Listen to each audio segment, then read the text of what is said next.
Johannes just put Hyper Pro front and rear on his bike. Is it enough? He also has a new tire that is an 80/20 dirt bias tire and is much easier in this rut. Like, I got my feet up. I'm not in any way concerned. He still has a 50/50 tire on the rear.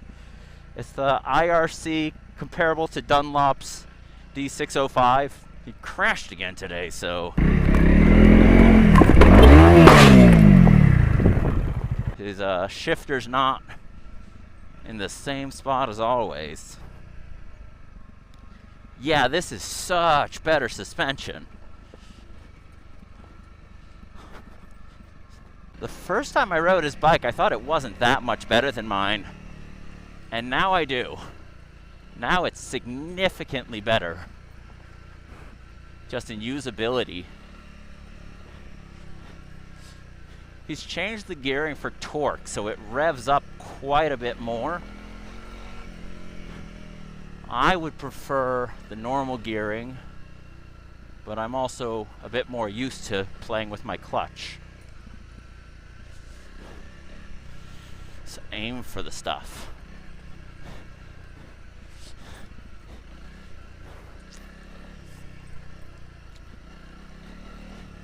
I forget what tire you put, Michelin something, but it is, on the internet it would go under the barely legal category. I told him I'd open this video with, welcome back to crashing somebody else's bike. Still don't want to be here. Oh, fuck me. I don't want to do this.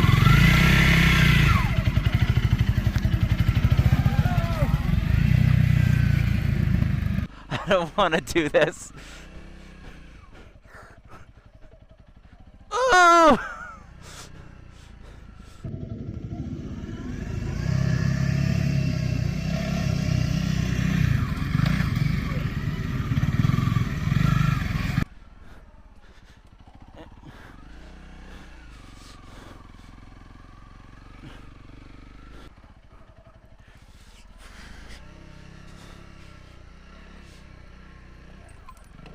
Ugh.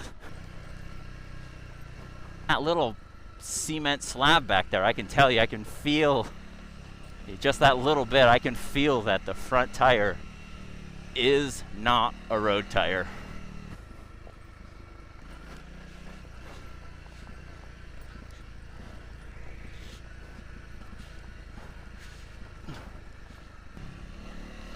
I've ridden some Teneres with Öhlins and with proper KYB upgrades. The Extreme's not in Japan. And I will tell you, obviously Tenere and a CRF 250-300L, these are very different bikes, but I can tell you, yeah, those would be better. Not that I'm going that fast, but I didn't feel comfortable going this speed on this bike before. It was just so squishy and unpredictable. But I will admit, this is a big step up. I'd make the argument that new springs and oil,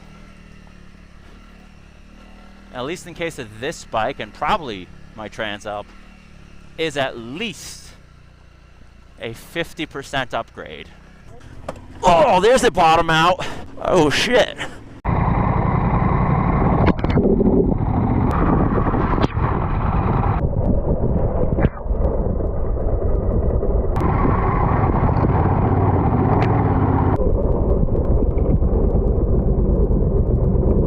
But that's like everything in life. You get that little bit more at the high end. Like, what's better? A Shinko 804, 805 or a Michelin Anarchy Wild? Well, in Japan, for the rear tire at least, I have to spend double to get the Anarchy Wild. Is it twice as good a tire? Surely not. But that last bit of performance is everything. Something's on my nose, tickling me. Throw it in gear, turn it off. That's a spider. How did I collect a spider on my face? Alright, if I start swelling up in this video, spider.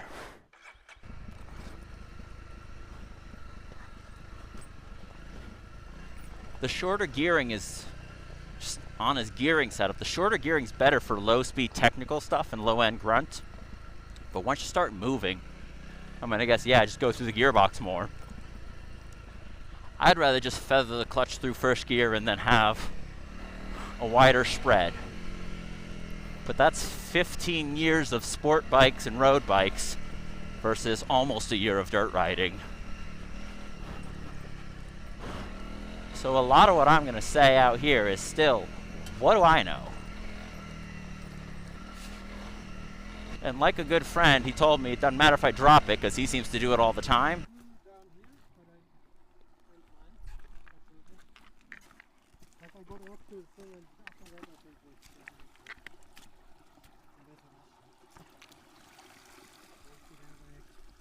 Brought to you by HyperPro.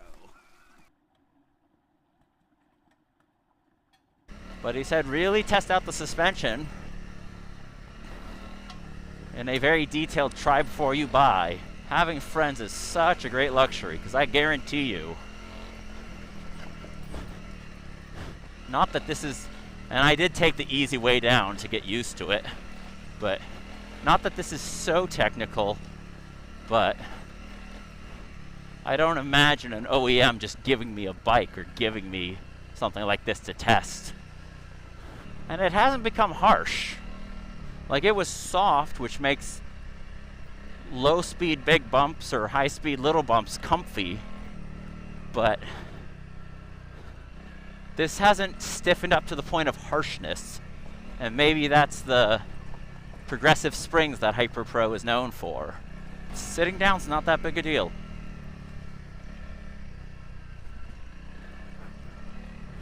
I think I'd rather be standing for some of these rocks, but I do understand how he's sitting so often when I'm standing.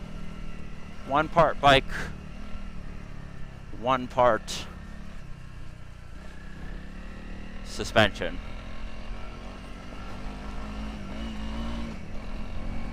And his bike's gotten a lot smoother since last time. I'm going just over 40 kilometers according to his dash. Last time, I barely got 20. Also, last time was like 4 months ago, and I'm a much better rider off-road. And I'm going downhill. It's much easier to go fast uphill. Been a lot of snakes out today. Spring is here. It is April 19th, 2025. I've been really trying to convince myself it's worth going for premium suspension like Öhlins, because I can grow into it. But at least in the dirt, as I'm now not on dirt, but I can for sure tell you, in the dirt, it's a significantly big upgrade where I think it is enough at my level. And in Japan, HyperPro is like a $300 US investment, whereas you're looking at $2,500 for Öhlins or $2,000 for YSS on the premium level. And I'm sure if YSS costs $300 more, it'd still be a reasonable investment. We're gonna look for a spot to turn around that I like.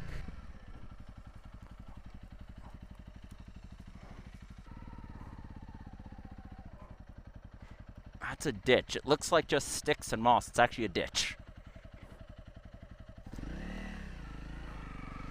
Just as a side note, even here, his bike's not that bad. Like, most riding in Japan is well under 100.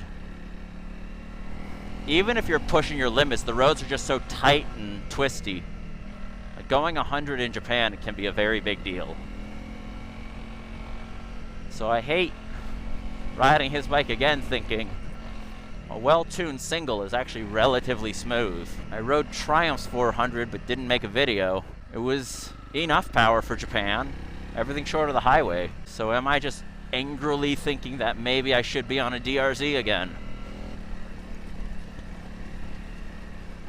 Gosh, that front tire is just point and shoot. The rear tire takes its time side to side, checking the scenery. I don't need a face full of tree.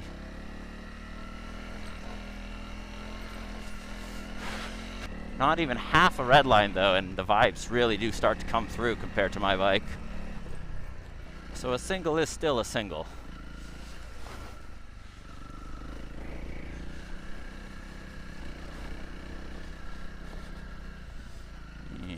might have to buy some HyperPro. The Japanese CRF is still a 250. The rest of the world is a 300. And Japanese don't really upgrade this bike. It's all about the budget. So distributors of HyperPro in Japan don't carry this. He had to self-import and figure out which one to get. Apparently, if you are on the same bike, get the 300L suspension. A mix-up with HyperPro got him on the 250L, and there was some DIY that had to be done. But even with it being not the exact HyperPro for this bike, but for the previous 250L that the world saw as a 250L, the upgrade is significant, front and rear. I have no illusions of bottoming this bike out.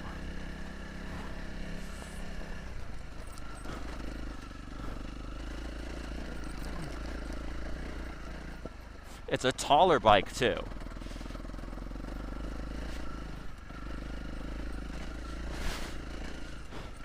Like the HyperPro gave him, I think he measured it to say it was like 6 centimeters taller.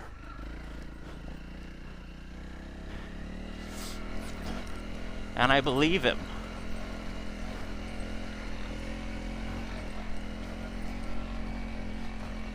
I need to stop for a cramp. That'll do. It must be said that while riding his bike, if I crash now, like when I was on the Husqvarna, it feels like it's not that big a deal. Like I don't even think I'm gonna get hurt. On my bike, yeah, that'll hurt. Oh, there's my leg. I'm trapped. See, I can just hit those edges. If you saw those rails back there, they're to stop landslides, if you're wondering. But I can just hit them. Here's the rocks. What do we got? What do we got? What you got? Still a cliff. What you got? Your rocks, rails. This is better. Yep. In stock form, this was not better than my bike off-road. HyperPro springs and oil. Yeah, it's better.